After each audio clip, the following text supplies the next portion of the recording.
Hi, I'm Rabbi Alon Ferenczi speaking to you from Heska Emunah Synagogue in Knoxville, Tennessee. As part of a continuing series of weekly Torah tidbits to prepare you for the Shabbat to come, this week we read from Parashat Pekudai, the last two chapters of the book of Exodus, concluding the preparations and the building of the Mishkan, the wandering tabernacle that would later become the blueprint for the Temple of Jerusalem. This week we learn of the priest's clothing and the garments, the smallest and lowest of details, that at the bottom of the hem of their tunics was a bell and a pomegranate. A bell and a pomegranate, says chapter 39. The pomegranate. A delicious fruit, and of course a fascinating symbol of the ancient world. We know of the Greek myth of Persephone and her descent into Hades, and the causal of winter from the eating of her pomegranate seeds, her eating of the pomegranate seeds. We understand the pomegranate to be symbolic of the 613 mitzvot, the precepts that God desires for us to follow as Jews.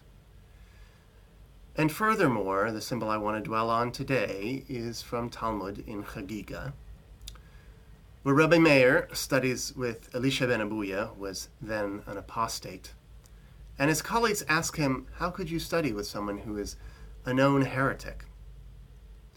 To which he says, or is said of him, he found a pomegranate, ate the fruit, and threw the pith away, eating the seeds.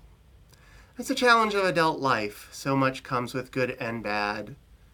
So much comes in black and white, and the 16-year-old in us that wishes to call it hypocrisy has to fade. We have to understand that there's good and bad in people, experiences, courses we might take, work we might do, and to focus on the pieces of blessing, the seeds of the pomegranate rather than the pith. And if we're lucky, if we're blessed to be in the right major or the right office, as I often feel, as I always feel, most of the pomegranate is delicious, and the pith is only a small quantity of the entire fruit. And we can, by so choosing, make the best of our lives. No life is perfect, and sometimes it's just a matter of perspective and personal will and desire that makes the difference between joy and suffering.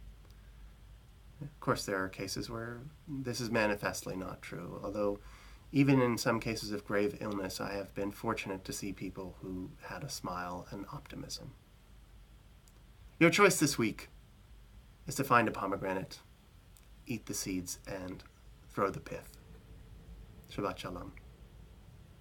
If you enjoy videos and teachings like this, please do like, share, and subscribe to Eclectic Cleric on YouTube.